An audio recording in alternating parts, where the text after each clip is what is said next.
Hi everyone, in this video I'll be showing you the ways to add attachment to a document in DocuSign. So in order to do that procedure, first of all open up a browser. On the web address bar type in apps.docusign.com/.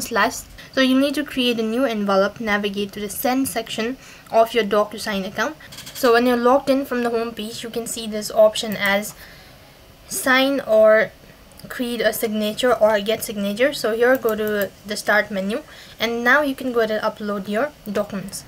So when you open up your documents and all that, now you can go ahead and add recipients, all sort of information, and click the next button once you're done with that procedure.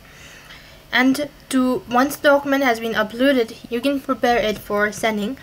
You can add signatures, fields, and any other necessary element of the documents. And to add attachment, you can look for the option to include additional document or attachment. These options is typically found in a toolbar or menu. While you're preparing the document, you can click on attach or add attachment button, and you can choose the file you wish to attach from your computer or devices that you wish to add multiple files if needed.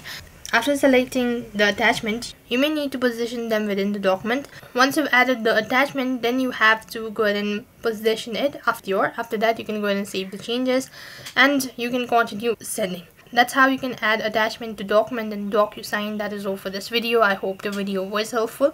Make sure to like, share, and subscribe to our channel. Thank you for watching. See you in the next video.